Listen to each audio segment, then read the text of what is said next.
history. Joining us from Los Angeles, from our Los Angeles studio, Jerry Casale and Mark Mothersbaugh. Both are from Devo. Jerry, am I pronouncing that right?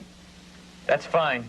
That's fine? How do you pronounce it? Casale. Okay. It's Italian. Listen, tell me about your image. What you think your image is, the image of Devo. Our image is basically self-induced, and it came not from ideas outside, but rather from within. So our image is honest, based on what we are as humans. What is it, though? We are Devo, and we're glad of it. Well, how do you think the perception of Devo is throughout America? Gee, I'd hesitate to guess. I think we have every kind of perception possible. We've been accused of being fascists, of clowns, of fascist clowns, of stupid. That's probably the most complimentary. I think Devo may be the most misunderstood band ever to show up on the face of the planet. Mark, why is that? Because... I mean, you look like a couple of nice young guys from Akron. That's right. Yeah, well, you know, we were giving them alternative information on stage, through our music. We were dealing with ideas rather than just the same thing over and over again. Yeah. What's your reputation, your image, you think, among other musical groups, whether rock or otherwise? I think they're glad that we're experimenting and they're not. Yeah. For someone who's just tuning in and they hear this question of a misunderstood image about the music and our difference, what is it you think is your difference?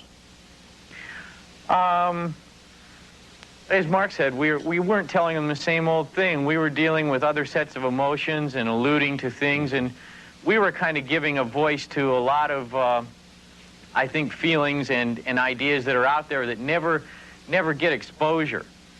We weren't trying to make, for instance, in our videos, baby pictures for the record company, or a glamour ad that looks like a Jordache jean commercial or any other jean commercial.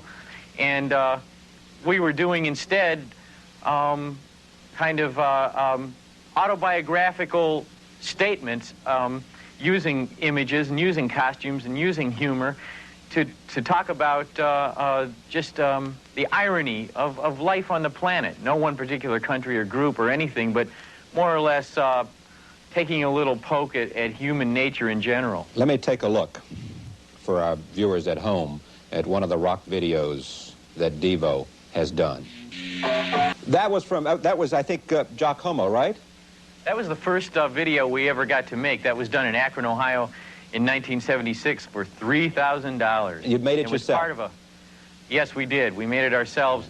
At that time, we always worked with our friend Chuck Statler, who's now in Minneapolis. We met him at Kent State University. When we come back, I want to raise the question that focuses on a point that you have made, in that your rock video and your music are inseparable. We'll talk about that when we come back, talking with two members from Devo.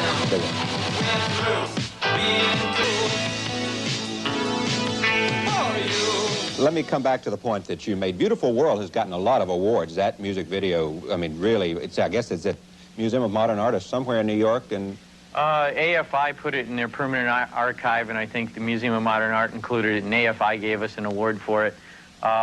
It's our personal favorite because it's a direct, simple, literal statement, and the images and the music work together in such a way as to be probably the best example of how we were in earnest trying to combine music and video to form music video as a separate medium rather than an afterthought.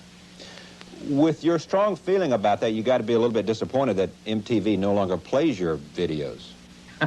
Well, if once they went to a new format where they were no longer just into the art form of music video but tied to a current hit playlist, much like a radio station, we really became on the back burner, not having an album out since a year and a half ago, or actually a year and 9 months ago.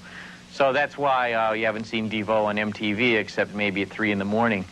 We recently did put Are You Experienced on MTV because it's a release from the current album Shout. Okay, let us take a look before you go on any further. Let's take a look at that so that the audience can more appreciate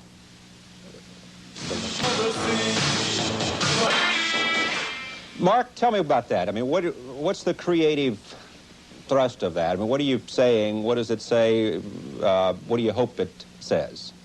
Well, that's actually a remake of the old Jimi Hendrix song, Are You Experienced, from the 60s. We kind of did an updated, Devoized mutation of the song. Which says what? Positive mutation. Positive mutation, and that's it? I mean, that mutation can be positive? We think that's important, that people choose their mutations carefully. For defining mutation as simply an alternative? Mutations are all the things that happen to you every day. If it's either get fat or lose your hair or you know, drink too much beer or eat too much sugar. Yeah. You know, there's bad mutations, but there's also positive mutations, and we just try to... like radioactivity. Like radioactivity. Just try and encourage people to choose their mutations carefully, rather than just let them be foisted on them. Yeah. Are you happy with where music is today? I mean, do you feel that music is moving in a positive direction across the board?